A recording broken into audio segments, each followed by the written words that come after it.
What is going on, guys? Before we get started with today's video, I would just like to remind you, if you have not already, join my new Discord server. It was made by my amazing editor, DarkCraft.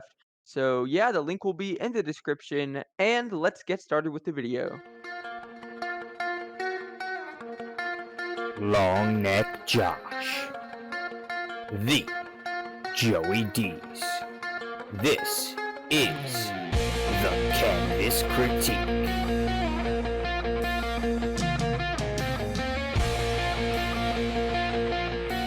It's a new day! Yes, it is! Has just tipped up here tonight.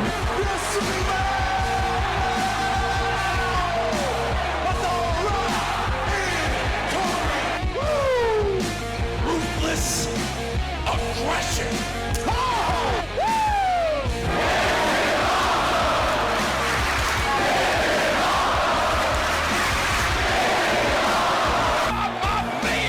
The irresistible force meeting the immovable object. R.K.O.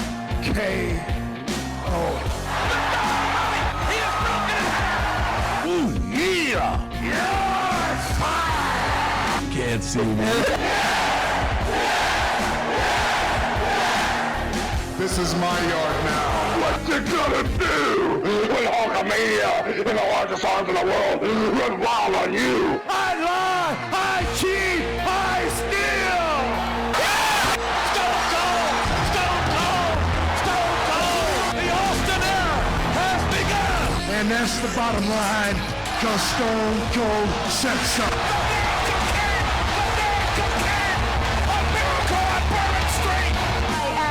The man. Just sit back, relax.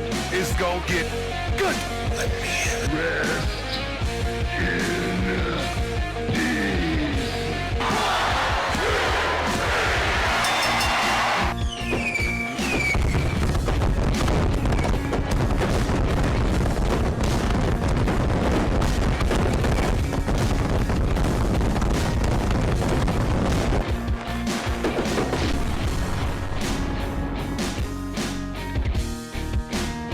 What's up, everybody? It's your boy Long Neck Josh, back with another video, and welcome to the 5th episode of Canvas Critique. Can't believe it's episode 5. It seems like we just started this yesterday, not gonna lie. But as usual, please help me welcome my co-host, the Joey Deez. What's up? What's up? What's up? Welcome back, episode 5. Yeah, I agree with you, Josh. Can't believe that we've already done 5 of these, and proud to be a part of this. Happy to be back. It's been a little while, and I'm ready to go over SummerSlam 2020 today. Heck yeah. And again, we apologize for it being so long. I just started college. Joey, he has a baseball team now that he's running, so we've both been super, super busy, but at least we're finally getting it done, and hopefully we're going to get Payback done in the next week or so, and Clash of Champions will be soon after that. Lot of shows coming up. A lot of shows, 5, 6, and 7. But Get your popcorn ready. Hell yeah. And that brings me to our guests today. As you guys know, I usually have a predictions contest for WWE pay-per-views, and I had 2 winners, and they are both with us here on the Canvas Critique podcast. So please help me welcome Mr. Stephen Black and Miss Amanda Tackett. Hi. Hello. Hi, everybody. What's going on? Hello, everybody. For those of you who have seen me on previous podcasts, my name is Stephen Black, and I am very happy to be here on the 5th episode of Canvas Critique. Has it really been 5 episodes already, though? It feels really like has. yesterday. It feels like yesterday you guys were just doing your first one with WrestleMania. So I'm not it gonna really lie. does. It feels like just yesterday I was being a freshman in high school, and now I'm a freshman in college. It feels like yesterday you were coming to me with the idea of the show. And That's that was insane. not long before we started it, and it's been a quick summer. But It has. and that was a hell of an introduction, Steven. Thank you, Joey. I really appreciate that. I'm just happy to be here to get these reviews done. Man, it's been a long summer. We would hire you, but unfortunately, I don't control the checks. Josh does, and he doesn't pay me still. The check bounces all the time. So Oh, Joey, we I forgot don't to. want to get your hopes up, but Thanks for letting me. hey, it's all good. I do most of these podcasts for free anyway. yeah, well, you're going to be doing one for free because Long Neck Josh is here. Yeah. That's funny. Did you have think you're something you gonna wanted to say, Josh? Yeah, I don't think we did this for the last episode, but what happened to the measurement of the neck?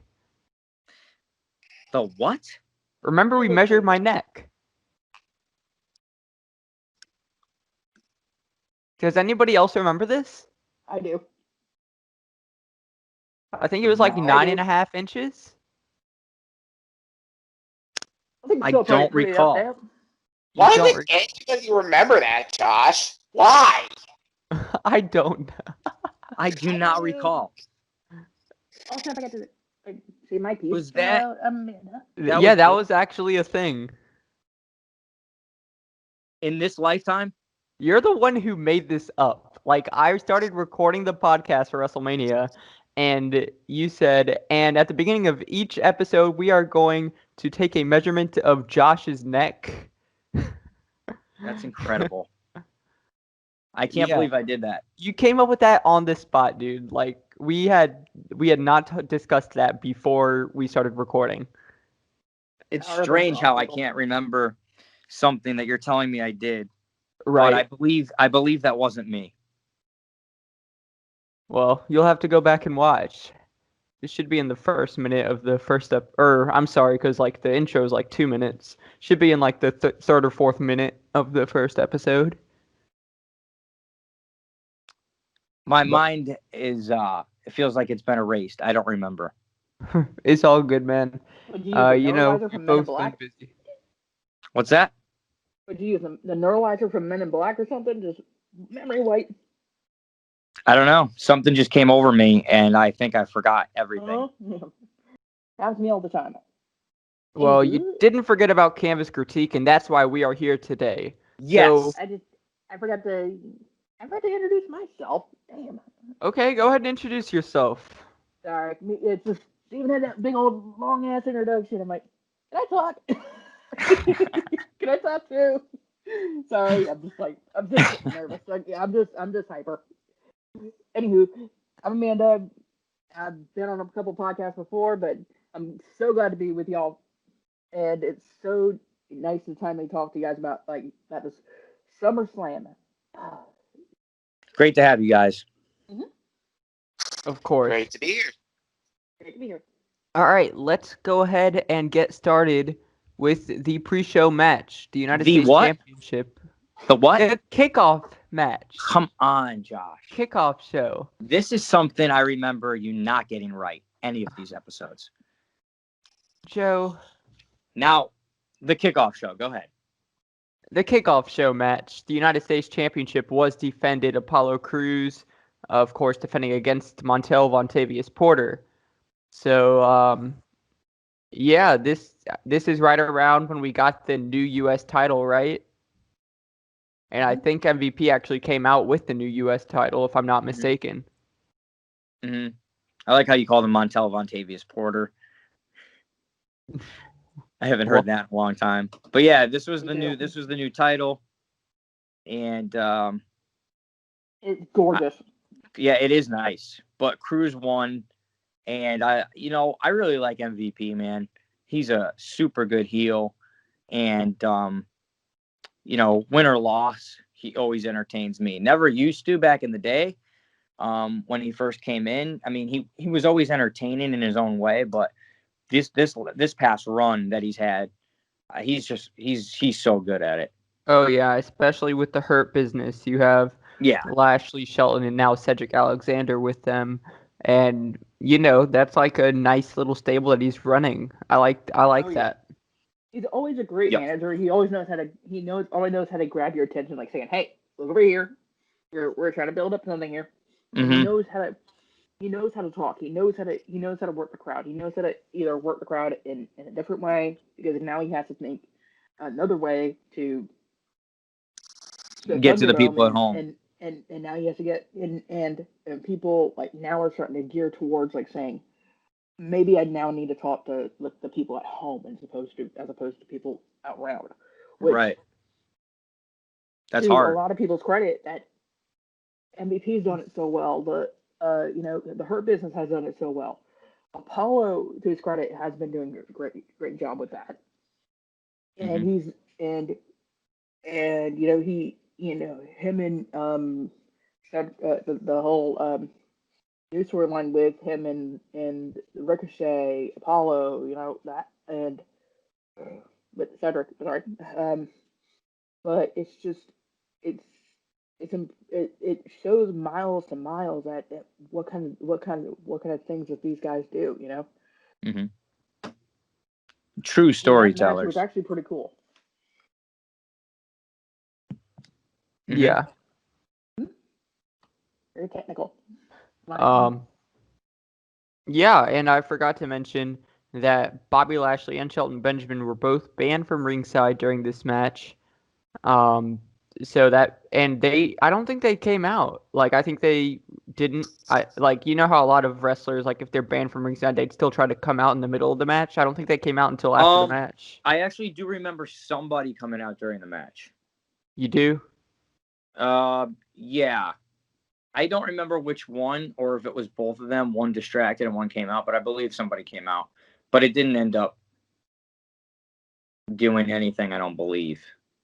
Yeah, because Cruz ended up taking the win, and then I know after the match they tried to attack him, but he managed to avoid them and escape up the ramp with the title. But yeah, Apollo Crews ended up winning. Not a bad match to start off the show. Steven, do you have any thoughts? Yeah, I thought we were going to go around with our individual thoughts. My bad, so used to doing it a different way. But yeah, I thought this match was, I thought it was okay. I knew that I had to have some match on the kickoff show, and I was kind of unsurprised that it was this one, considering Apollo Crews and MVP are not exactly the most, it's not the most hyped up match in the world. But I love MVP as a heel and what he's doing now with the Hurt Business. Like, he is doing absolutely incredible. Truth be told, MVP is okay in the ring, but if it was up to me, I would probably have MVP just be in the managerial role for the Hurt Business because he doesn't necessarily need to be in the ring. Like, I'm happy he's in the ring and I'm happy he's doing his thing because he's still good at what he does, even though he's possibly lost a step. But managing the Hurt Business with what he's doing, he knows how to get the crowd's attention. He knows how to get plenty of heel heat, and he's doing that for Lashley, for Shelton Benjamin. And after this event had already concluded, he is now doing that for Cedric Alexander as well. So he's doing very, very good at what he does. I thought it was a very serviceable match. Apollo Crews got the win. Lashley and Shelton did try to attack him off, but Apollo got out of the way, and well, what ended up happening a week later, everyone already knows, but that can be talked about either later or who knows. But it was a good match. That's a good point, how he's helping other guys' careers right now. That's a really good point. Oh yeah. Because a lot of people don't look at it that way. I wasn't thinking about it that way. That need a little. That maybe there's some guys that need a little that little extra TLC, like Cedric Alexander. Yeah, and not the match, but just like a little bit of 10 to 11 care. Maybe they just might need a little something extra to kind of boost their momentum. Just going, oh, now I see what they're trying to do. It's hit their brain a different way. Right. So yeah, Apollo Crews picked up the win. Of course, still the United States Championship, and I believe he did get the new belt after this win.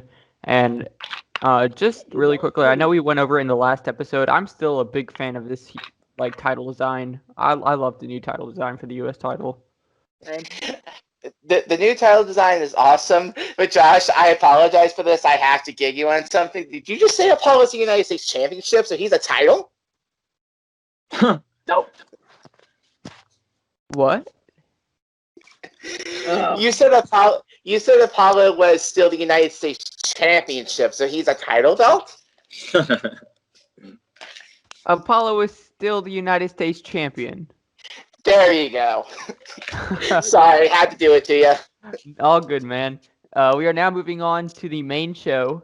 And to kick off the main show, the SmackDown Women's Championship was on the line. Of course, Asuka had this was the first of Asuka's 2 matches, and she was going up against the champion Bayley. So, yeah, I know Joey and I have really been talking about this in previous episodes with Bayley and Sasha using these heel tactics, and they're just like, you love to see that type of stuff because that's like old school wrestling stuff. Oh yeah. And the end of this match was the same thing. Banks assisted Bayley in the win, and Banks took a bullet for Bayley. Took a bullet for Bayley, and she did not return it in time. Right. But we'll get to that later. Of course, Bayley retained the SmackDown Women's Championship, but it was a really good match to open the show. Professional. These two are the best, man. Bayley and Banks at pulling this off, and I think it was a pretty good. Hello. It was a pretty good match too. I knew it was going to be, but I don't know. Sometimes these things get repetitive as more like the longer the story pans out. I mean, we've seen Bayley and Asuka before, but when Banks and Bayley are together, it doesn't matter what the match is. You don't really care. It's just look at the finish. They've had so many creative finishes in the past couple months with helping each other out or taking a bullet for each other, whatever way they do it, and they do it so well, and I love it. I wholeheartedly agree with you. I'll let Amanda go first. That's fine. I love this match actually because of the storytelling because all three of them had really good chemistry with each other, and you could see them like having fun with it. They're like, okay, let me just play up this energy, It's like they played off each other's energy, which I loved, and Asuka knew, like, okay, I gotta get Banks out of here. That was her kind of MO. Like a couple moments where she was just like, get out of here, go. Which I loved, and then she took her eye off the ball to get and then Bayley interfered. Bayley took advantage, and I love that. And Bayley and Banks are just so good, and they have that chemistry that can't be denied. And the way they're going right now, this is actually good. But where we are currently, it's still setting up that narrative. It's still showing that, maybe a little dissension in them, and it's who's really looking out for each other. Exactly. And I like that friendship. I like that friendship. Like if you're gonna do this, if you're gonna do that storyline, do it right. If that's actually the good way to do it. Yes, I know it's obvious and it's been done to death, but here's the thing. Maybe they're doing it in a different way that you're just going, okay, this is new. Yeah, and it's also saying, since she had a match later, Banks, you better help me in my match. You know what I mean? I just helped yours, and now I got a title match. You better help me in mine. So it's set up something. Scratch your back, I'll scratch mine. You'll scratch yours. Exactly. It set up something for later in the show, which kept people guessing and thinking too, or at least kept me thinking. Oh, 100%. Right, and back to what I was saying, Banks and Bayley, like everything they seem to do together, no matter whether they're feuding with each other or if they're teaming with each other, has been absolutely awesome. It's been that way since their days in NXT, and it came full circle here as well because Banks took the bullet for Bayley, which allowed Bayley to retain the title after another good Bayley Asuka match. Which I'm going to be completely honest, when you put Banks, Bayley, Asuka, any combination of those two in the ring, you're going to get a good match. Good match out of those two, as we saw with Banks and Asuka later in the show, and we saw with Bayley and Asuka here. They put on a very good hard hitting match. Obviously, Banks took the bullet for Asuka, allowing Bayley to roll up and retain her title. And of course, as was previously stated, it was basically Sasha's way of saying, "You scratch my back, I scratched your back, now you scratch mine." And we're going to see later that isn't exactly what happened. But we'll get to that. We'll get to that when we get to that match. But like I said, good match, good showing between these two. Good way to kick off the main portion of the show. And that's all I have to say about that. They put storytelling first. Thank God. They have been lately. And I think they have been kind of just they've been more. Well, they've been forced to without a crowd, because which is awesome. if you don't do that without a crowd, you're not getting any viewers. Right. And I said that at the very beginning when this happened, when this whole thing started, around WrestleMania time. I said they're gonna have to be super creative here, otherwise they're screwed. Because set their game up, and yes, they did. Without people actually there engaged, it's all virtual. It's all just on television or online, and and no one's gonna watch it if it's not creative enough. You know what I mean? So if you're not selling the tickets, then you got to do something to make up for it. And I think they're doing a good job, really good. They've been getting better and better at it as the months go along. Mm-hmm. I want to see it? They went. No. They went, okay, we'll start with story. We'll give you some story bits here with the whole, and then we'll pay it off, which was like, AKA, you put something in the match to signify, like saying, hey, you might want to watch out for that later, Yeah. Well, the biggest thing that stands out to me with what we're talking about is retribution. They're finally not afraid to, go outside the box, and they went outside the box with this. I think they could have done a lot more with it so far. I mean, now they're getting show up on the card. Well, they're getting there now, but slow builds are good, but you gotta weave things in and out of there that are more interesting. It's just attack after attack, lights going off. It just gets boring after a while. But I'm looking forward to seeing that. But I think that's one of the things that they've done really well lately, as far as trying to keep people watching. I agree 100%. Mm-hmm. I agree with you. I love the fact that they're putting the stories first. Now, obviously, there's been some good wrestling mixed in with that, but the storylines, at least majority of the ones that I've seen lately, have been really good. There are some that I think but most of the ones that have been showcased on pay-per-view have been really good. Yep. All right. So, Bayley picked up the win thanks to Sasha Banks. Retained her SmackDown Women's Championship, and we move from SmackDown to Raw, except it is the Raw Tag Team Championship match.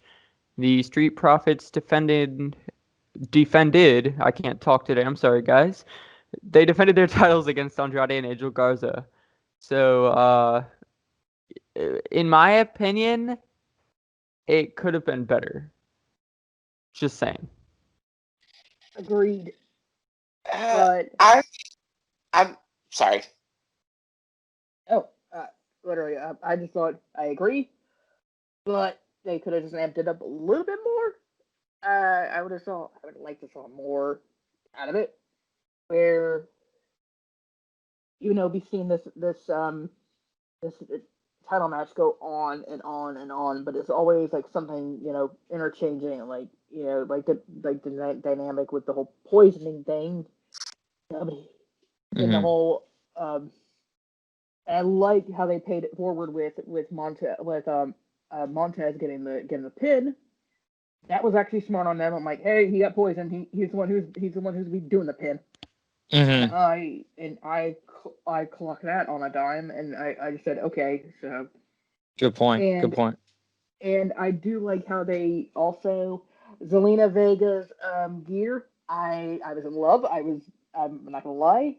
Anything with the word anything purple and this her aesthetic, also her being Sombra from Overwatch, really does now strike home because she's actually more sneaky and crafty than we thought. Yeah. She's Oh that yeah. character in Overwatch where she's very sneaky, crafty, and she can move. She can move behind enemy lines and just go, "Hey, I'm taking your shit." Bye. And I do love but this match was fun. Even though that Raw tag team division needs a shot in the arm somewhere. It does need a shot in the arm. I'm gonna be 100% honest with all of you. I wasn't really a big fan of this match. The way I saw it was basically Street Profits versus Andrade and Garza, number 254. I've seen this match way too many times to count. I was sick of seeing this match before it ever started. Mm-hmm. It was nothing that I couldn't have seen on a regular episode of Raw. They really should have amped it up here. I'm glad Montez got the pin after the fact that he was poisoned, but truth be told, Montez has already gotten his revenge like a week or two prior, so this was just, it was okay. It was okay. Serviceable, but nothing to write home about. Right. And then for me, it's like you had Selena Vega get knocked down by Angel Garza, and Andrade, rather than staying in the corner for a tag, he went to check on her, and it's like we knew there was tension between these two already, and we kind of figured there was going to be some type of miscue. Yeah. So I feel like they definitely could have done something more surprising, but no, like Steven said, this is just something typical that you would see on any Monday Night Raw. Which is sad between these guys. Come on. Oh, I think all four of these guys can put on Yeah, an they amazing delivered. match. And also Kevin Owens on commentary. That was actually cool. Yeah, Kevin Owens on commentary was cool. On the mic. Kevin Owens, Dolph Ziggler, and The Miz are great on commentary. The Miz is annoying as shit, but he's funny, man. Yeah. Oh yeah. But this match was okay. I love the Street Profits. You know, they're always exciting for me. I thought it was a quick match. It felt like a quick match. It just felt like there was not much to it. But yeah, like Josh said, very predictable as far as the tension between Andrade and Garza goes, and kind of seeing something coming there. Didn't see the Street Profits dropping the titles anytime soon. So it was kind of just, it needed to get done, and I guess it got done. Or maybe it didn't need to get done, because we have seen it a million times. But it was on the card, and they did it, and it's over with. So it was nothing great, Mm-hmm. So not my favorite match of the night. Let's put it that way. Nope. But the next one, however, is interesting. yes, and really quickly, like I want to take this time and just what happened with Sonya Deville was definitely uncalled for. I know you guys agree with me. I don't even have to ask you guys. I don't even know what happened with Sonya Deville. What are you talking about? This guy. I do, but I'm actually going to divert. The house, Yeah, the house invasion. Yeah, I was going to say I'm going to divert to Amanda on this whole situation because she's been wanting to go off about this for weeks. Oh my god! Also, first off, WWE, thank you for not putting her through that hair versus hair match. Thank you. And number that two, was stupid. Thank you for doing the predicted stipulation, the Blues Leads WWE thing, to let her have her time off and let her handle the trauma. Only if she comes back different. Mm-hmm. if she comes back the same Sonya Deville, it was all for nothing. I don't think she will be. I She needs to come back like vicious, man. Like, oh yeah. and she was getting there, but So she done needs with to come. people. Yeah, but she needs to be different. She needs a new look. You know, she needs a new style. Sonya Deville is such an underrated performer. Oh hell yeah. And I could definitely what see that her being a bastard women's did, champion one day. She cuts fire promos, man. Yes, and she has great mic skills, great in ring, great promo. Like she's cut great in-ring presence too. She's cut the best before she left here. The past couple months when she was feuding with Mandy, she cut the best promos in the WWE for a long time. You know, and I'm talking mostly for the women, but even over a lot of the male stars too. I mean, she was just killing it, man. Like every promo she cut, I was like 100% focused, 110% focused. Yeah, sold. And but she's got to come back different, man, because you know, a loser leaves WWE. I mean, no matter what type of whatever got her there, you know, because it was a personal thing in her life and she had to take time off. It doesn't matter. Or if it was a storyline like an injury for, like, you know, she was out for a year, or like she got thrown off a building or something, and like you know, you got to bring somebody back. You don't bring them back as the same person, right? You bring them back. They got to be completely different. Like leaving the WWE should change you, right? Yeah, AJ Styles got buried alive by The Undertaker in The Undertaker's last ever match, and he came back 3 weeks later. He came back 3 weeks later as the same AJ Styles we've all known for years. And I know. Joey was yeah, very unhappy about that. I'm still pissed about that, man. That's a big loss of an opportunity. And they could have, you know, even if they brought him back as the same, you know, I don't think like AJ Styles should come back different. I think AJ Styles should definitely still be AJ Styles, same gear, same style, same look. But he should definitely have come back like he lost his mind. Like he should have come back like seeing things, you know, like if he came back as dude, he should have been in. What was that one TNA feud that he did with where he? I don't know. I never watched TNA. I watched AJ Styles Steven, younger. Steven, you know the feud I'm talking about, where it's the Main Event Mafia one, where he's just like so done with people, like he's just like I'm not even dealing with people anymore, like he doesn't want to deal with anybody, done with the world. AJ he should have come back. I wanted to see. First of all, he should have come back no earlier than like November Survivor Series, because if you get buried by The Undertaker and then you're going to promote it like afterwards as The Undertaker's last ever match, then make it count. Make it count, man, because now they just made The Undertaker look weak in his last match for me. Even though that was my favorite freaking match of all time outside of a ring. I think that you hurt The Undertaker in his last match by bringing the guy back that he buried alive 3 weeks later, completely 100% fine. And he came back. I think at Money in the Bank, he opened a door or something and saw a casket and a blue light or whatever. But for me, that's not enough. He should have been seeing things. He should have been walking down hallways, hallucinating. He should have been, he should have been like, silent for weeks. Shaking. He should have been shaking, not talking. He should have been, he should have been seeing things in the middle of his matches. Anytime when he heard the Undertaker.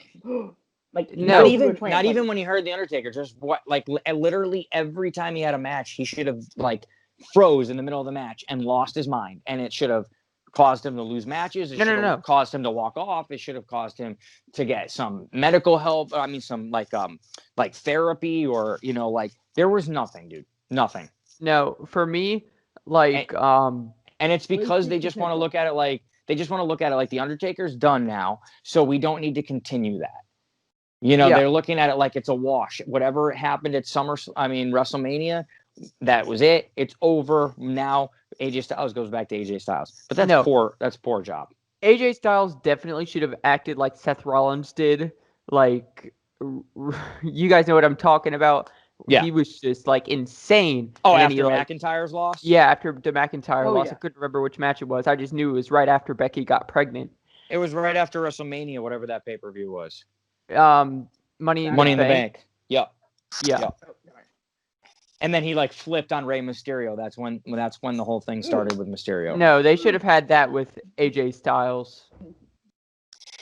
They really should have had that with AJ Styles. Like, I agree. I was not very happy that they kind of kiboshed that storyline after Money in the Bank because, like, they had so much they could have done with AJ Styles during this. Like, you guys already said it, the hallucinations, the mind games, the therapy. They could have done anything and everything to basically progress it. Even if it doesn't lead to a match with The Undertaker, it was part of the story, man. He got buried alive by the... Even if it was Taker's last match. It was at WrestleMania, dude. It was progress the story to the point... Just progress all the way through. Yes, AJ Styles would eventually turn back to the old AJ Styles, but like, do something with it, man. That's all I was asking. And speaking of where stories could have gone, Amanda, I'm actually going to bring up a very good point that I was talking about with you a couple weeks back, and this is before SummerSlam, before everything happened to Sonya, and before the stipulation got changed. Amanda, correct me if I'm wrong. I talked to you about the possibility that Sonya would lose the hair versus hair match and just go completely psychotic. In fact, I think I even made the notion that she would pull a Suzuki and actually be the one to cut her own hair off. She wouldn't let Mandy do it. So, like, I have a feeling had this not happened to Sonya, that's exactly where they were going to go with this. And so that guy who did that she would have. I'm pissed. So she would have looked like Molly who was Holly. the girl? No, not Molly Holly, because I remember that at WrestleMania 20. But she would be the girl that looked the girl that was with CM Serena? Punk there. Yeah. Yeah, she would have looked a lot like Serena, and she would have just gone completely psychotic from it. Sonya Deville is Serena. No, Sonya Deville is better. Sonya Deville is greater than Serena. Like 10 greater than signs. Yes, Sonya Deville is better than Serena, in my opinion. And that is why it makes me incredibly sad that this happened to Sonya. Because this guy not only has more or less ruined Sonya's life and caused her to have to take time away from the sport that she loves, he ruined a perfectly good storyline too. So he's not only affecting Sonya, he's affecting the company. So, maybe she'll come back and still continue something with Mandy, and then they'll do the hair thing again. I mean, that is what she's up for. You gotta remember what happened. What happened to her? You have to remember that nobody is ever okay after this happens. Okay, oh no, absolutely. You are. You're affected forever. You're scarred forever. Yeah, you have to make sure that she's okay mentally, physically, and everything else. She has to have her heart in it. And the minute I saw that at SummerSlam match, I knew what was going on. I'm like, I'm not even gonna look at this match as anything else but just her silently saying, I'm done for now. I'm gonna pick it up where I left off when I come back. If I come back. And it's all about her processing her emotions. I think she'll be back. Processing her running the gambit with her. And because she still had the wherewithal to go through with that match with Mandy.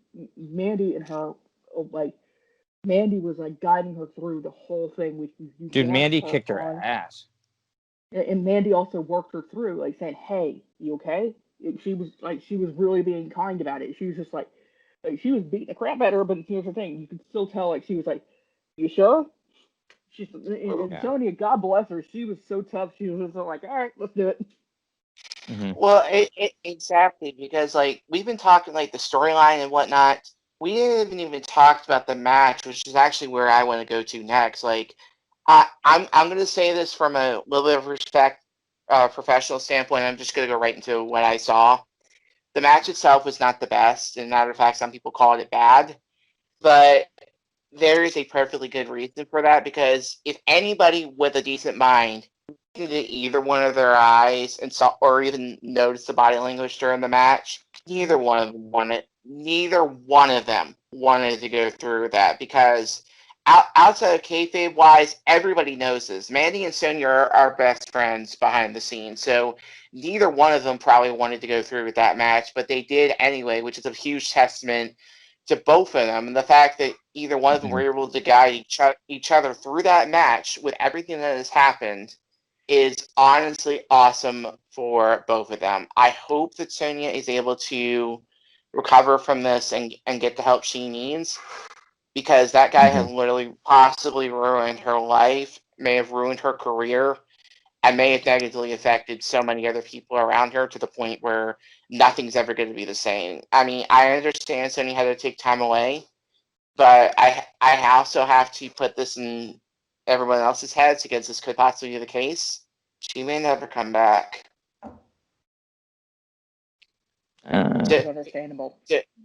Well, no, I'm hoping she comes back, but as much as this guy hurt her, and as much as I know something like that can mentally affect somebody, there may be a chance she may not be able to come back from this. But we are praying for her, for this whole thing. Yeah. Absolutely. Through this whole thing, and I legit saw that on the news, and I'm like, I've always been a huge. Yeah, I've been a huge Sonya fan since she came up because I like that she's different, man. Like, she's different than every other woman, and you know, she stands out, and she has that. She cuts that good promo. She has that character, and she's confident, really. And that's what took her through those promos too. Like, her confidence, man. You can it didn't seem like she was talking from a story. You know, it just seemed like she was really like that was her. And obviously, that's what we all look for as a wrestling fan, right? Is to relate, but I relate to Sonya because when I get fired up and angry, that's how I talk. And you know, it didn't seem like anyone was telling her what to say, and I'm pretty sure probably nobody was telling her what to say because that's when the best promos are cut. You know, when look at the New Day. I mean, nobody ever tells them what to say. They say whatever they want. So look at their promos. And I think it's the same thing with Sonya, just on a different end, you know, with the face to heel thing. But yeah, I really hope she comes back, and I hope it's not like too far down the road. I'll be grateful even if it's in 5 years or 2 years or a year, but I hope it's sooner rather than later because she's young and she's got a long career ahead of her, and she's really talented, and she can be something big. You know, I think they were trying to peg her like as a Brock Lesnar. I know they weren't treating her like a Brock Lesnar, but they were like looking at her like that UFC, that MMA background, and like she's different. She stands out from everybody else. Whereas like Nia Jax is big and everything, but she's dominant, but she doesn't stand out from the other women as far as character or anything. You know, it's just she's big and powerful. Where Sonya is like not big and powerful, but she's got a different style, a different look, a different attitude, and she's one of my favorites. An attitude all her own. No doubt. And I love that. And best of luck to her, you know. 100%. I love Sonya to death. Like, she is like one of the most like underrated like people, like you said, and she just has you know, wherewithal in, you know, she to be very fun and playful 1 minute, and then she's just like, "F you, you're you know, you're not my best friend anymore."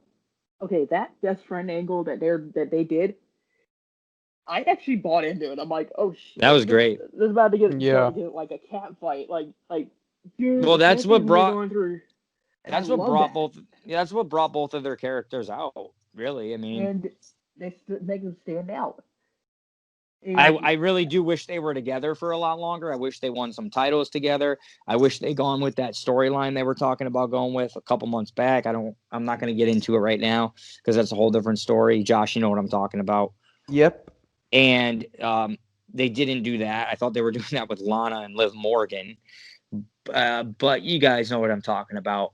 But anyways, I'm just glad Mandy Rose is not gone. And I'll leave it at that.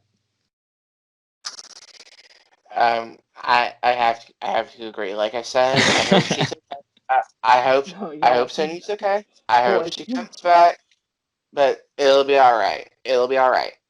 Definitely. I didn't mean that in any offense to Sonya. I'm just talking on the Mandy side now. No, it's okay. I know what storyline you're talking about, and it may have been interesting if they did, but you know what? It's okay. Moving on. Yeah. All right. All right, Josh, you mind if I introduce this next match? Go ahead. All right, next we had Seth Rollins in a street fight, okay? The Monday Night Messiah, Seth Rollins, versus Dominic Mysterio. Fun match. In Dominic Mysterio's first ever pay-per-view match. Oh, I'm just gonna say match of the night. Agreed. Fun as hell match. Holy shit, this thing was awesome. Yep. It had so much storyline. It had so much like payoffs and everything. Just everything comes full. Kind of, it just goes into it. And also, Rollins' gear. Thank you. What was his gear? It was Mysterio's gear from Halloween Havoc. Oh, the purple, yeah. Yes, Dude. and I was living for it. I'm like, is he? How could I forget? Somebody else? And then I realized what gear it was. I'm like, oh no! And it was like a cheeky wink at Mysterio just to say screw you, and it was just. It was an intimidation thing to his son too, like stepping in the ring with his dad's gear on. But Dominic Mysterio can go, man. He can wrestle. He can go.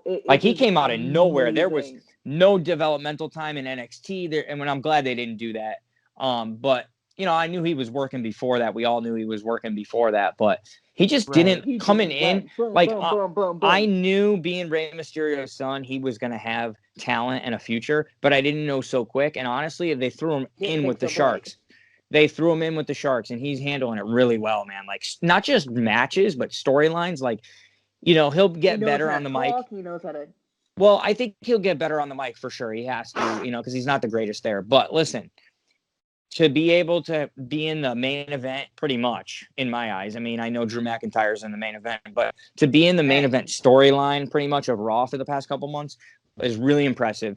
And to be in it with Seth Rollins, and to get a lot of TV time, to get a lot of in-ring time early. I think he had his first 3 matches within a week. He had a Raw, a SummerSlam, and a Raw the next night. So that was big, and he handled them all well. He got buried in the ring, I think, results-wise, not match-wise, but results-wise. I think they should have done a better job with how they handled that. But I guess you can't have Dominic Mysterio coming in and beating Seth Rollins 2 out of 3 times. I get it. Hell no. You can if you pull it off. Not in normal matches, but I think if you pull it off the right way, like, you can have that happen. I think this would have been a good match for him to win because it was a street fight, right? So anything can happen in it.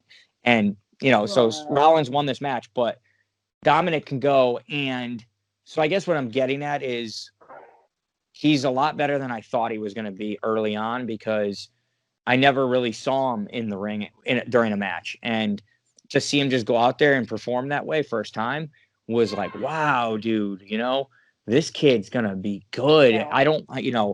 We can't say he's going to be a Rey Mysterio, but I feel like he's going to have a future. He shows so much promise. And then the day he faces his dad, the day he faces Mysterio, he will retire his dad. That's where they're going with this. And if they don't, then shame on them. But I think that's what Rey wants for his kid. It makes sense to me that Dominic will probably retire Rey, whether it's at WrestleMania this year or next year or whatever it is. And I think he takes the mask on from Rey, because he's just got a baby face look, dude. And there's nothing wrong with that. But I think, I don't know, like he needs a new look. He needs to take the jacket off, first of all. I don't think he's in shape, so I think they want him to cover his chest up because he's not like in the greatest shape. But he's in like good condition, like physically, like inside. But I think outside he needs to get he needs a different look. He needs a different look. And he looks like he's 12. And there's really nothing wrong with that, but I think he's going to take the mask. Or his dad's going to hand the mask off to him when he's retired. Ray will Yeah. take his mask off and give it to Just be Dominic. like, here. And So that's my long-term prediction here. But you guys can talk about the match because I thought it was great. It was the match of the night for sure. Yes, very, very back and forth and brutal match. Of course, you had Rey Mysterio and Murphy both get involved for Dominic and Seth Rollins, respectively. And I think the finish to this match couldn't have been better. You had Seth Rollins or Murphy or somebody handcuffed Rey Mysterio to the ropes, and Angie Mysterio walked out, and Rollins just hit a curb stomp right in front of both of them and got the pin. Dominic really impressed me. He did an amazing job in the ring, and I think the finish was great. Having Rollins go over, I think, was the right decision. But you know, it was a great match. Now, Dominic won. Did he win the first one? Did he win it on his first match on Raw there? I think he pulled one off and won it. Dominic's one and only win I think so far has been against Murphy, and it was in that street fight on Raw. I think it was like either last week or a couple weeks back, because SummerSlam was actually Dominic's first match. Yeah, SummerSlam was his debut. Oh, that's my bad. I thought he was in the Raw before that. No, it's totally okay. And what I'm going to say about this match and kind of storyline wise, and Amanda, well, I'll get to you right after this. I'm going to go on a little bit of a winded here. Sorry. Okay, so no, it's okay. Okay, so I actually have said this before on another podcast, but because of technical issues, it never got released. 18 years ago, Dominic's father Ray had one of his first matches in the WWE at SummerSlam against a talented in-ring veteran, in Ray's case, Kurt Angle. 18 years later, Dominic has his first match at SummerSlam against a talented in-ring veteran, in this case, Seth Rollins. I knew 100% that Dominic was going to do two things. Number one, I had a feeling he was going to impress me because he is learning from some of the best that WWE has to offer these days, including his own father. And number two, I knew Seth was going to win because Ray basically got initiated into the WWE through Kurt Angle, and Dominic is getting initiated into the WWE through Seth Rollins. Dom looked absolutely amazing in this match, and I do absolutely agree that this was the match of the night. They told the story perfectly because this story has been going on for months. Ever since Seth basically went off the deep end and went after Ray. Everything from the eye injury to taunting Ray to Dominic getting involved on his dad's behalf, all of that was leading to Dominic's first match at SummerSlam, and Dom, despite losing the match, got the job done on what he needed to do. He got himself more or less a star-making performance at SummerSlam, and he continued that even after SummerSlam. Like, he's been looking good at every single match he's had so far. Now, yes, he does need to lose the jacket, but I mean, he's not exactly in bad shape at all, as you guys have already said. Like, that's a clear-cut point here. But I do agree. I do think Dom will be the guy to retire Ray eventually. It's gonna be a really big emotional moment for not only them, but for the fans as well, because I think the fans are gonna want to see this match. They're not gonna want to see Ray lose, and he's going to. And that's when Dom's gonna get transitioned to the mask, and Dom's gonna take off in his own singles career, which I think he has a very bright future. So well done to Dominic Mysterio, and well done to Seth Rollins for carrying Dominic to one hell of a match. Okay.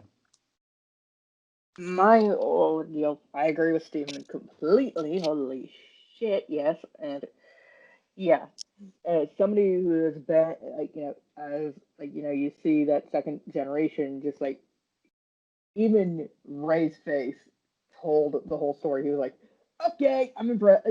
He was just like, he was so, happy for his little guy, his little boy, that even though he's, grown up to this, grown up, and now he's just like, he was just, I think you could see on Ray's face a couple times in the match where he's just like, he did that. I didn't know he could do that. Like, it was impressing after impressing, and I love the storytelling between the Mysterios and uh, Messiah, the Messiah and his disciple. I love that storyline. That little like those interactions paid dividends. Every little interaction that they had was just like ping, boom, boom, boom, and especially them calling back to the eye injury, which that was that got me. I'm like, oh no, no, no, no! I don't want to see a rematch. I don't want to see it redone. I don't want to see it redone. No, like literally, I was like Steven can vouch for me. I was just like, because we were both on like PlayStation, playing like watching the match. We were just both going, please do not do a thing, and they did a thing. Ugh, like I was literally like with the eye, and I was just like those Yeah, constant callbacks, everything. It was just boom, boom, boom, boom, and every setup and had a Amanda, payoff, and every when they when Rollins finally hit that final nail on the call with that final like curse stomp, it was just like and Rollins was impressed with him, yes, and he also like turned that sneer like he was just like, and that's what he gets for trying to step in the ring with me, and I Mm-hmm. love that little tell like that he was just and Rollins carried this match no doubt, and he showed it through his emotions, showed it through his tactics. Every tactic that everything was told to perfection. Every beat was there. Every emotional stuff they did. They showed through this whole like big old storyline that they had. They basically just told you some of the best beats of it, and they also, which I love in storytelling, where you can actually call back to it, and you can just go, "Hey, remember this? We're gonna call back to it." Mm-hmm. And anytime when you get that story that you can actually, it's just storytelling 101, and in the way that you can, in the way that they are capitalizing on, like Mysterio and everything else with Dom, and I love it, match of the night. Mm-hmm. We all agree on that. Yes. yes,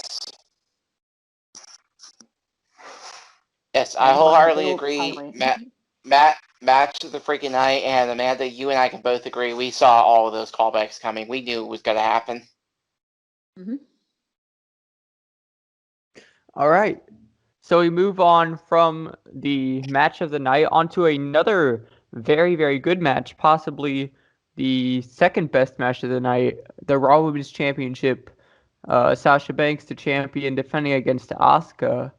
And we are continuing the streak of Sasha Banks not being able to successfully defend a singles championship in the WWE. I And think it's this just the is raw hurting one. her so much. She never has. She's never successfully defended Mm-mm. the Raw Women's Championship. She's held it 5 times, and each time on her first defense, she lost it. He choked. It, Yeah. I knew it it, was it, coming uh, too. I saw the play. I saw the writing on the wall. I'm like, Eggs is Great losing. We're match. setting up that. Yeah, it was a great match, but Bailey didn't help Sasha. it, Banks took the bullet for Bailey, but Bailey, no, she doesn't want anything about it. She's like, I took a little something and I failed. Like she tried and she's just like, hello. Like, even though they set up the callback, I'm like, okay, so Bailey's gonna take the bullet. Never mind. Like literally, it's like, hey, I knew it was coming, but it was just like, No good what karma. the hell? No good karma for Sasha. No back scratch back. no, no scratch back because as we saw a couple weeks afterwards, the tables have turned.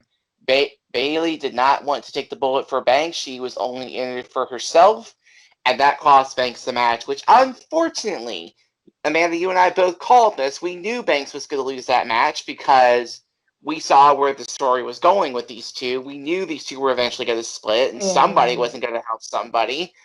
And ultimately, Bailey did not help Banks the way Banks helped her.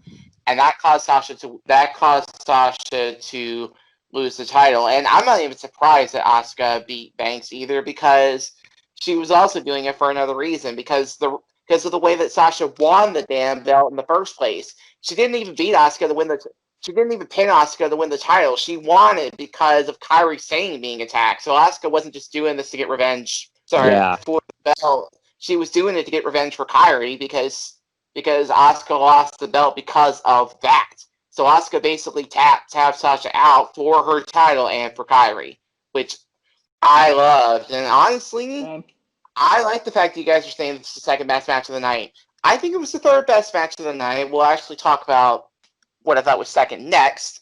But I thought these two, like I said previously in the Bayley Asuka match, you put a combination of Bayley, Banks, or Asuka in the ring together, and you're going to get magic. Banks and Asuka put on a wonderful, wonderful match with each other. Two of the most gifted women's wrestlers in WWE today. They put on a fantastic match. Obviously, as I said before, Bayley did not take the bullet, and that cost Sasha, because Sasha went for the Banks statement. Asuka rolled it through into an Asuka lock and tapped Sasha out for a clean win. So, well done. Indeed. Yep. Well done. That was just an incredible match. And then the rest of the puzzle pieces came back, and it came in and just like in the next couple weeks started the show, like saying who's really there for who, and like once you start to see the writing on the wall, I think like Banks noticed it like way last minute, and she's like, oh shit, and Banks, God bless her, God love her. She's selling this like this now current storyline she's in with Bayley right now. She's absolutely milking the hell out of it. Love it. And the way that that this was also storytelling for them, and this was a storytelling for Asuka too. That way she can get that way she can get her stuff too, and it shows. And I love this match because of that fire and that passion that these women give.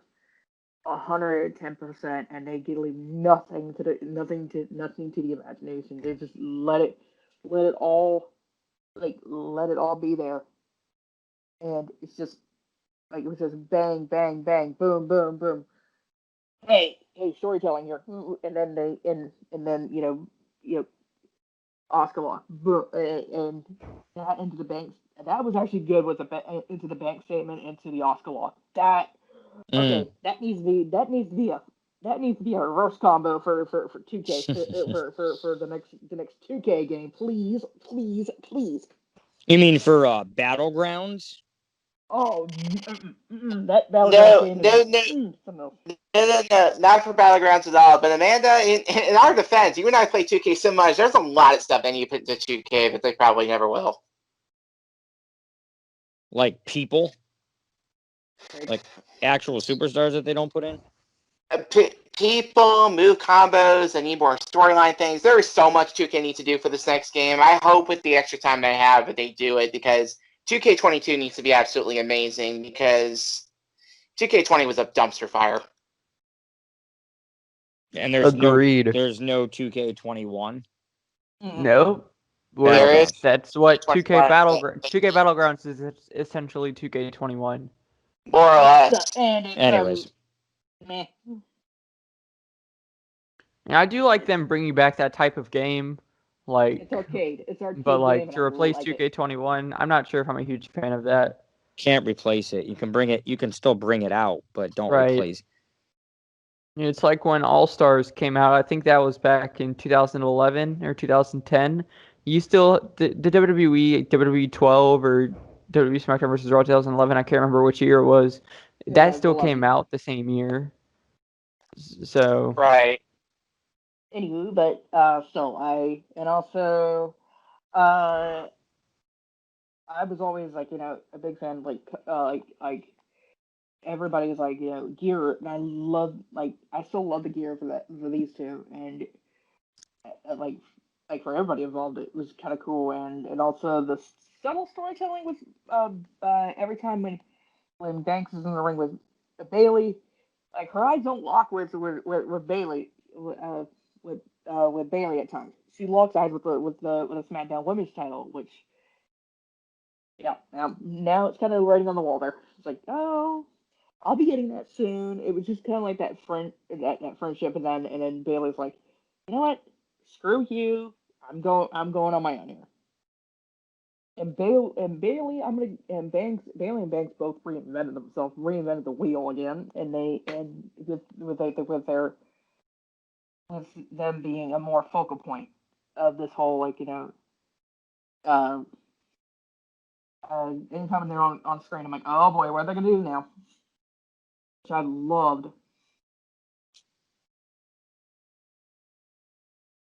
Yeah. Yep, I Love agree. this match.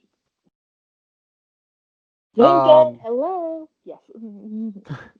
all right, I didn't know if you were done talking. That's on me. Um, yeah, so we move on now to the final two matches of the night, the World Championship matches. The first of the two, the WWE Championship was up for grabs. Drew McIntyre defended against the Viper, Randy Orton, and the finish to this match was absolutely amazing. Neither man hit his finisher this whole match, I and was surprised. that did nothing to halt like any sort of momentum, in my opinion. That was just a surprising finish and a great way to be able to continue the feud. Agreed.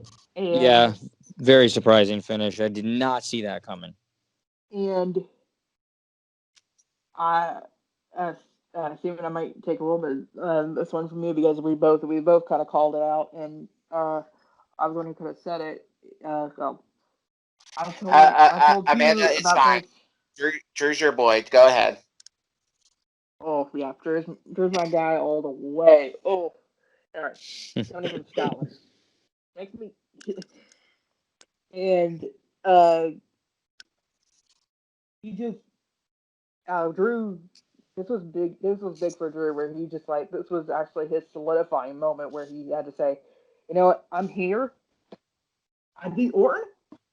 Now who's next? It's literally with him. It was him just basically saying, "This is like I know how to get the job done. I know how to do this.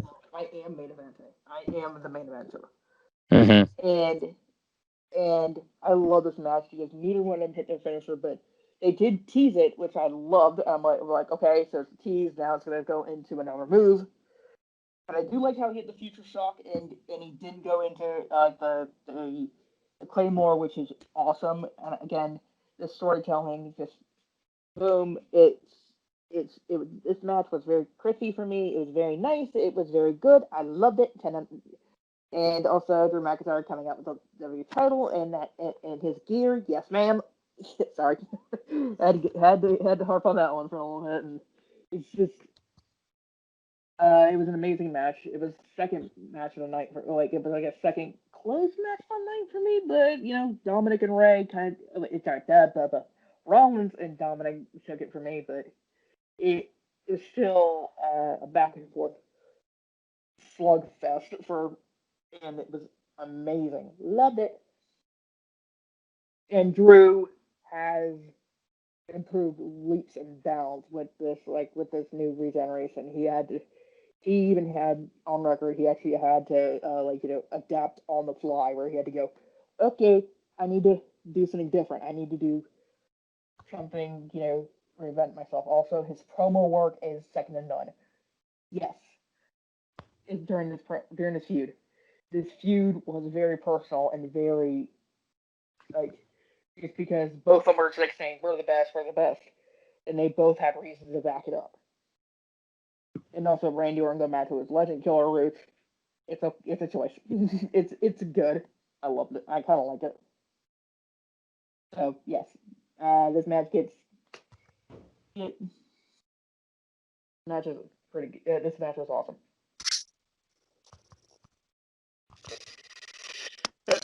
I wholeheartedly agree. That Drew Orton match was awesome. This was, for me, the second best match of the night, right behind the Dominic and Seth match. Like, both of these men know how to put on a technical clinic when they need to. They know how to put on a hard-hitting match when they need to, and they did both. Neither man hit their finisher in this match. Like, there was a punt kick attempt, a Claymore attempt, and an RKO attempt.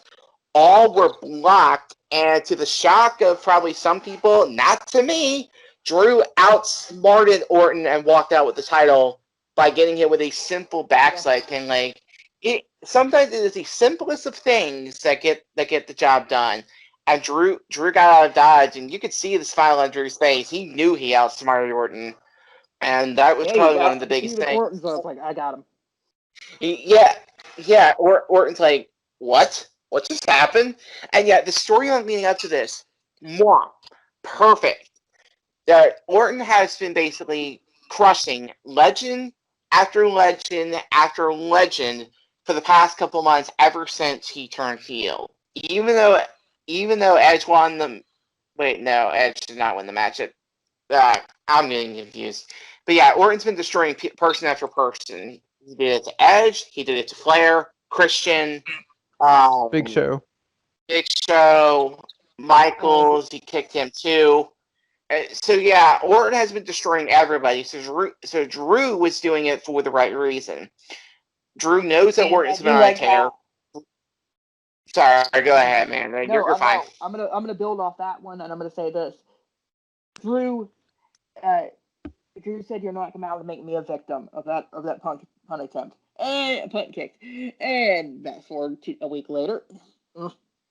Well, yeah, we can get to that a little bit at the end of this, but yeah, Drew basically was doing it because he knew Orton needed to be stopped. Drew was friends with pretty much every single person that Orton had kicked in the head already, so Drew pretty much knew, I've got to be the one to stop this guy, and that's exactly what Drew did, at least for now.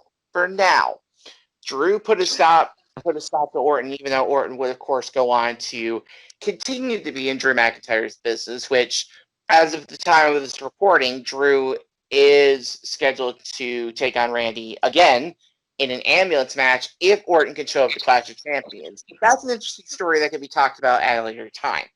But I like the storyline. I love the match. Drew outsmarted Orton, and I gotta say, it's one of the better title matches I've seen in SummerSlam history. Not going to lie.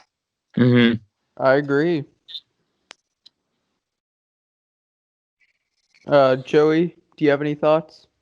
Not really. I thought it was a great match. I really like Orton in the past year or so. Like, not just... He got stale over the past couple years, in my opinion. Agreed. And I think this main event stuff has really brought the true Randy Orton out. The whole Legend Killer thing over the past months. And,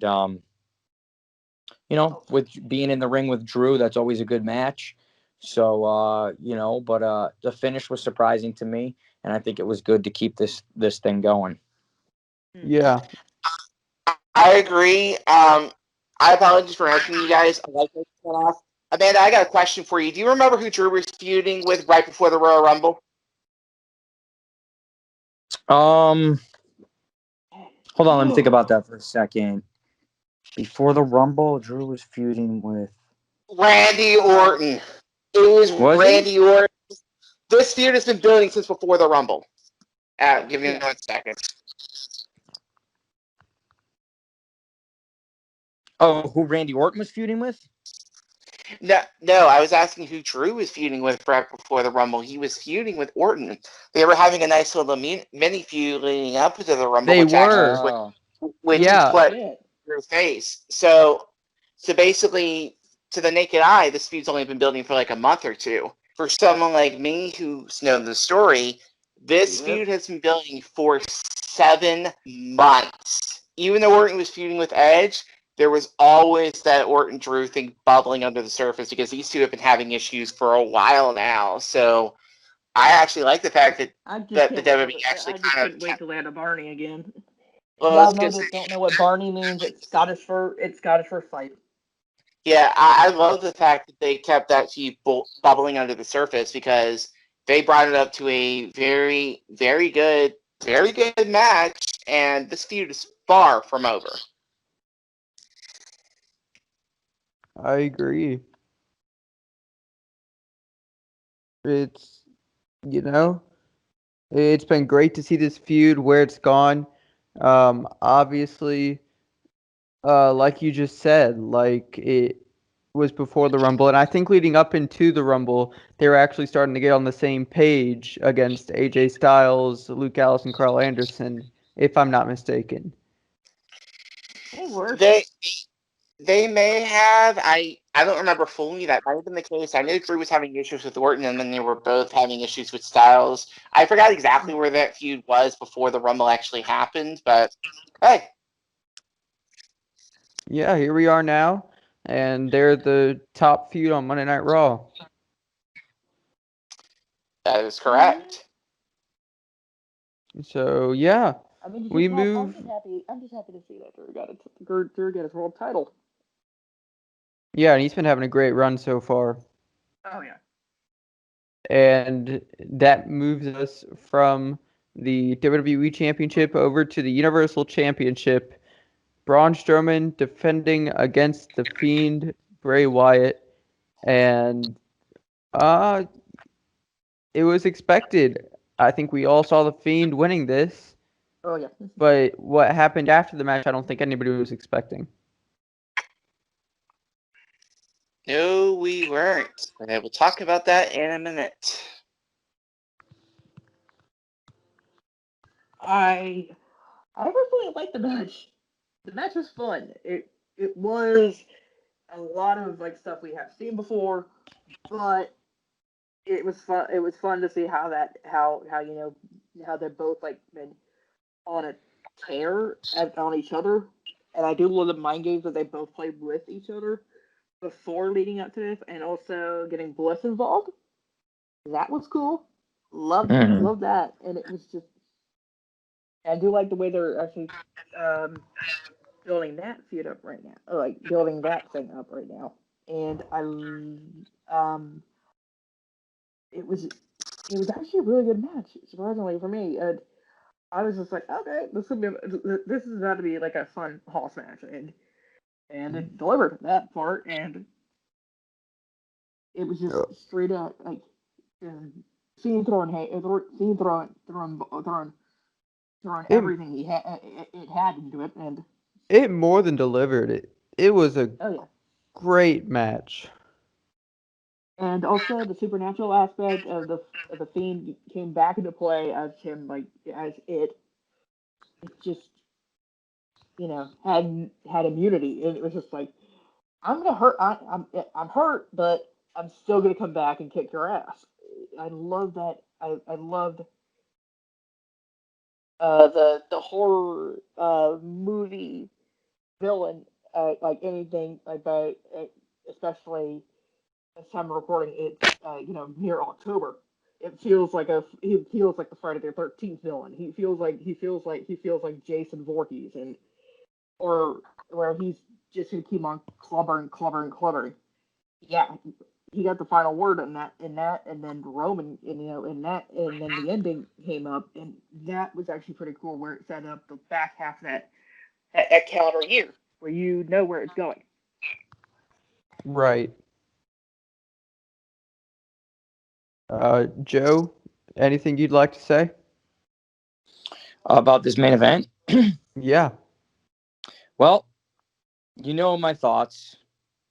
And what are my thoughts, Josh? Your favorite wrestler came back. My favorite wrestler, well, first of all, I'm a huge Fiend fan, so anything with him is always great. But then to add this surprise return in with my favorite wrestler, and the way he did it, and the way he's technically finally a heel, I'm not sure I'm a fan of that without a crowd. And I've gotten away from the whole thing, of being like, you can't make decisions based off the crowd anymore because, it's happened for so long. So like the world can't stand still forever. But I think there's just a lot of things happening right now that I'd rather have a crowd there for, right? Like the Banks Bailey thing, the Roman Reigns heel turn, Roman Reigns being with Paul Heyman, the whole deal. Say that? But seeing him wreck everybody and leave is exactly what his new thing is. And that's what he should always be. I think that's always what he was, but people didn't look at him like that. People never gave him a lot of credit. I've always given him credit. I think this is even better for him now because he can actually be that badass without having to walk around and smile. And I don't know, it was just a really good idea to bring him back here. I did not think he was coming back here because of him being away for the reasons he was away for. I thought he'd be out for a little bit longer. There was nothing leading up to this that made me think that he was coming back here, but I think it was awesome. Great way to end the show. I agree. But I just want to point out how I thought this was where Retribution was going to come out during the Strowman Fiend match, and they didn't. And then when Roman was there, I almost kind of thought they would come out there, but it would have definitely killed the Roman Reigns moment. But they've ruined a lot of things in the past, so I wouldn't have been surprised. I think Retribution has a secret leader. The big dude? Roman Reigns. What if Retribution is the true leader of Retribution? Roman Reigns? No. The hacker. I'm set on the hacker is going to be the leader of Retribution. It's just, it felt a little too we've been teasing the fact that the power on some of the matches just went like you couldn't see the video at times. I was like, is this thing? Are these superstars that got released back in April?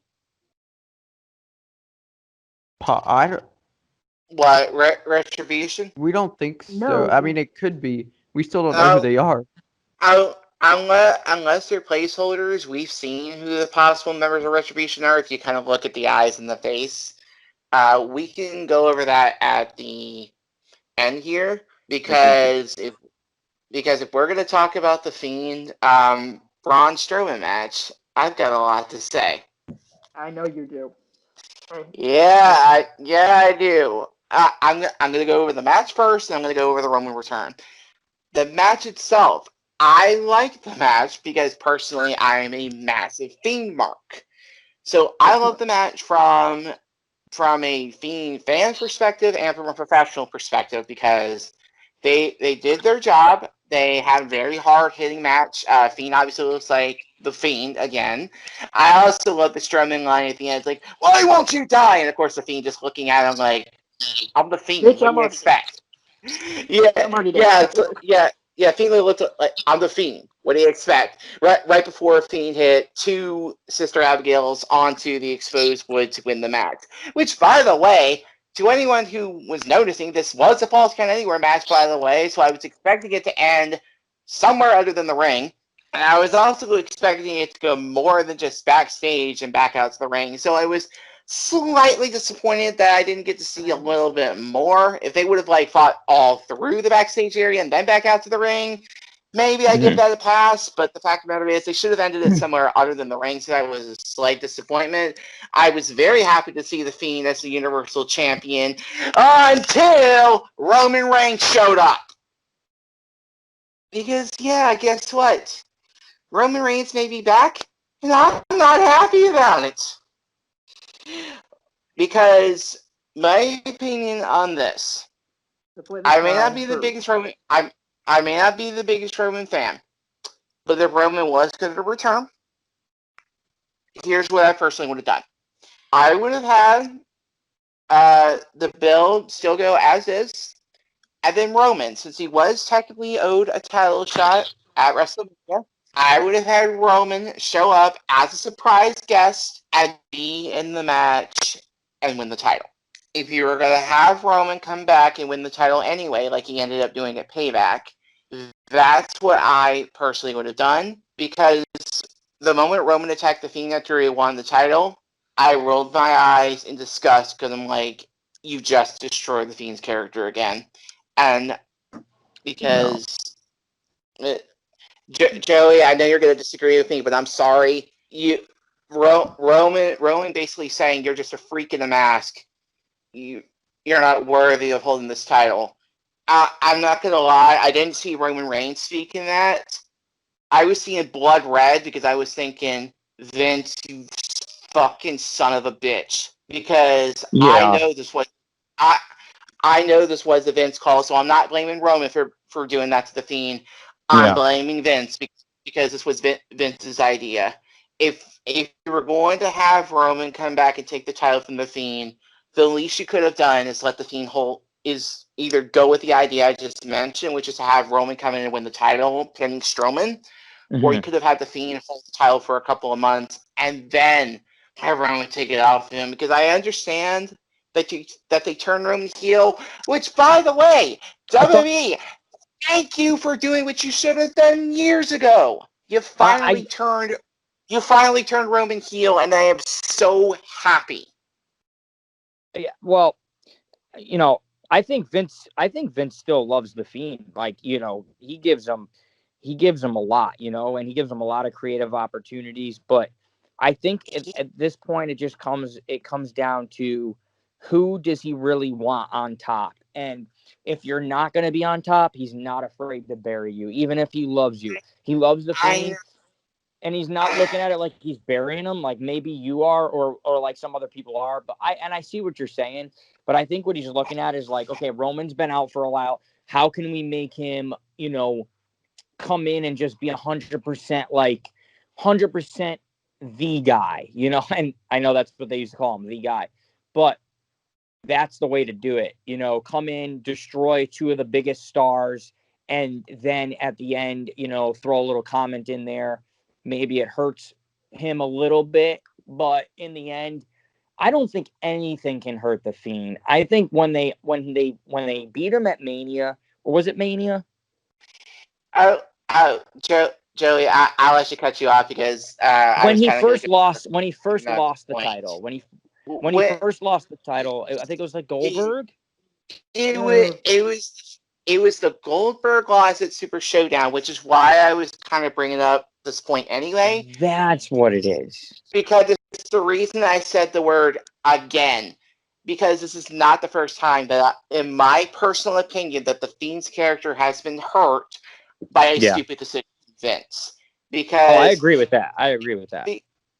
Because guess what? Even though I wouldn't have been happy if Roman had beaten the Fiend at WrestleMania, I would have been okay with it. A, because it's WrestleMania, and B, because the Fiend would have held the title long enough for that to be okay.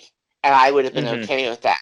I have still not, Josh knows this, I have not gotten over the Fiend loss at Super Showdown since it happened. I'm still mad at Vince. I'm still mad at the creative team for doing that. Trust me, I am too. Trust me, Josh knows that. Oh yeah. And it's why I'm even more hurt by the fact that they did this to the Fiend, because even though I know the Fiend can bounce back from this, I feel like he got hurt by this because you could have just, I don't know. You could have had Roman return. That would have been fine if he would have attacked Strowman and then basically told Fiend, I'm coming for the title. That's fine. It's just Vince did it. To me, Vince did it wrong. That's just my personal opinion. I understand that's going to be a very unpopular opinion. Quick decision it was. It was a very quick knee-jerk decision, and I feel like it was the wrong decision. I know the Fiend will recover in due time. I understand Roman, as of the time of this recording, is now the champion, but I just wasn't happy with it. I'm being completely honest. It was a good match, good decision to put the title back on Fiend, good on WWE for turning Roman heel, bad idea for Roman to attack the Fiend like that. That's all I'm going to go with. And I'm gonna,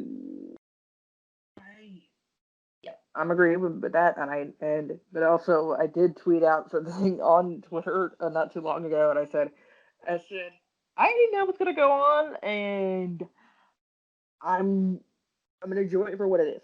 I even I don't know if I'm gonna bring up the tweet verbatim, but I do remember saying something along the lines of me knowing that storyline's about to happen, and just because of that loss, he didn't pin Fiend got it, just dominated like Strowman through this match, and it was awesome. And also the Alexa Bliss thing that happened in between the match. I'm okay. I love that. It's even And to go like Chance and Jack from Halloween Horror Nights, which was basically they're basically it's kind of like Joker and Harley Quinn, and I love it. And and I agree with the heel turn. Agree with the it's just timing. Ooh. Y'all got and, and yes. But I do love the it's way he returned. I'm still happy he returned. I'm like, holy shit. Okay, hi. What do you do? Okay, you're back. Hey, Amanda, it ultimately comes down to a quote that I've told you so many times before. It was the right idea to have Roman return. It was the wrong time with the wrong place to have him do it. That that is just my own personal opinion.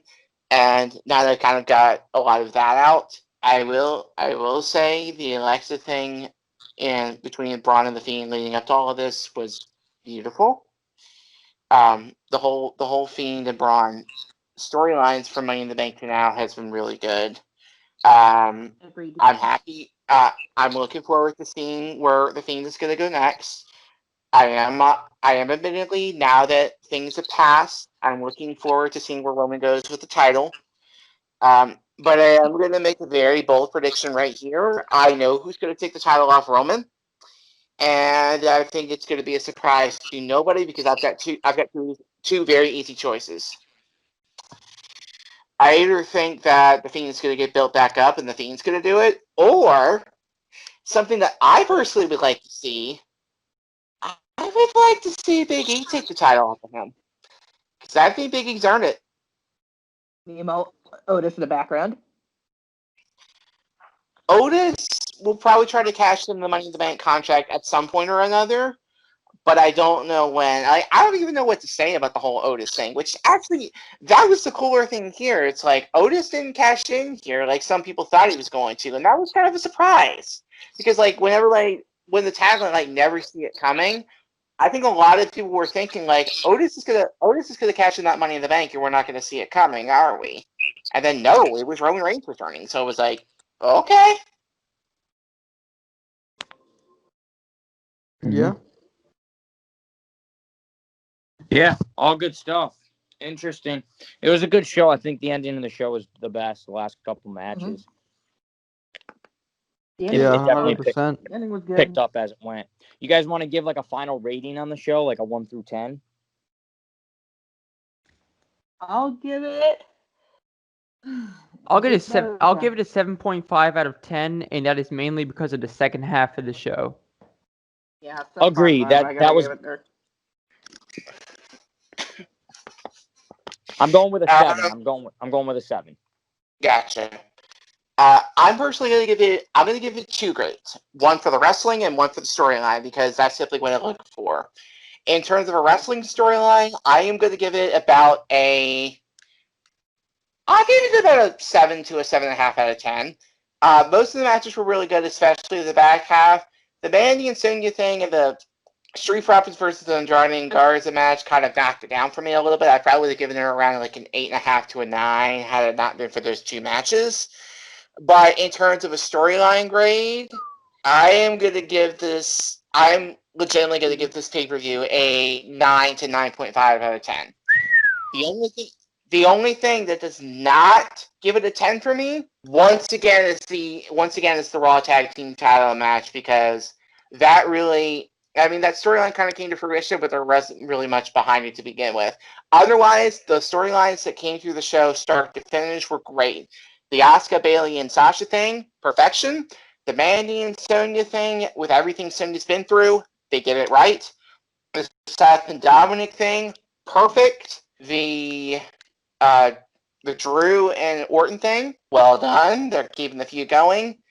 And despite the fact I didn't like it, the Fiend and Strowman thing went well, and Roman's return capped it off and did everything pretty well. So that's my own personal opinion.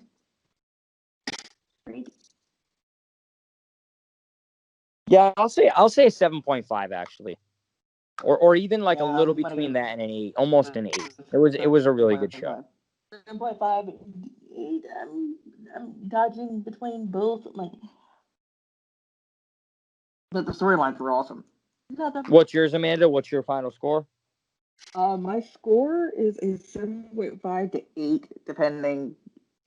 It's just, Gotcha. I'm dodging between both. I'm just like, I liked it. I really liked it.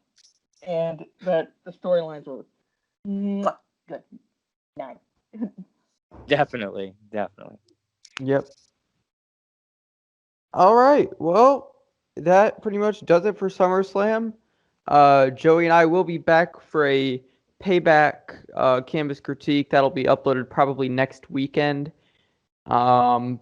So yeah, thank you guys for joining us for the SummerSlam review. I'll go ahead and let you guys plug your social medias. So let's go ahead and start with Amanda. Amanda May _T_ on Twitter, and Amanda May T_ on Instagram, I believe. I think I kept it the same for both. If not, I'll correct myself maybe in the premiere.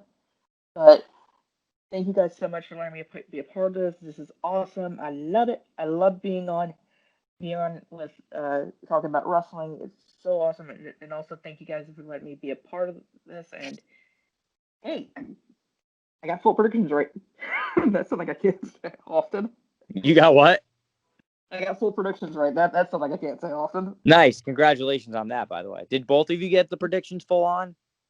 Yeah. We did, because spoiler alert to anybody who doesn't know the two of us, mine and Amanda's predictions almost always match, because we both have such a similar mind for wrestling that we usually end up having the exact same thing. So that's why we're both on here, because we both went perfect. Congratulations. That's awesome. There was a lot of matches on the card too. Yeah. Steven, you go ahead and plug. Well, first of all, before I plug, I would like to say a huge thank you to both of you for letting me come on Canvas Critique. You guys are awesome, and I really appreciate the opportunity. I do hope I will be able to come back someday in the near future, but still, thank you all for having me. For anyone out there who is watching and wants to chat with me or watch me play some video games or whatnot, you are more than welcome to follow me on Twitter at Steven, that is STEPHEN, not STEVEN, for everybody who keeps getting my name wrong. Black252 on Twitter, and then if you want to follow me on Twitch to watch me play some video games, mostly WWE and COD, you can follow me at SBlack25 on Twitch. All right. Awesome. Thank you guys for both being on. Yes. Thank you for thank you for inviting us. Joey, you can go ahead, plug whatever you'd like to plug. All right, so you can follow me on my new handles. You can find me on Instagram at Coach Joe Baseball. You can find me on Twitter at Joey D Baseball. It is no longer Deez Joey D, so don't go crazy looking for that because you won't find it. It's Coach Joe Baseball on Instagram and Joey D Baseball on Twitter. Check out my new baseball program that I'm running, new organization, new business, Connecticut Fury Baseball. Support that, follow along on my journey, because that's pretty much what consumes my life 100% of the time, and it's my love and passion. But thank you all for joining and listening to the 5th ever Canvas Critique, and it's been a good episode. Appreciate all of you guys. Yep. And of course, you guys can follow me on Twitter at LongNeckJosh, Instagram at long_neck_Josh, and of course, subscribe to me on YouTube right here. If you haven't already, hit that notification bell so you know when videos are premiering or uploading or all that good stuff. So, yeah. Thank you, Joey, for being an amazing co-host. Once again, thank you to the guests, Amanda and Steven. And we will see you guys later.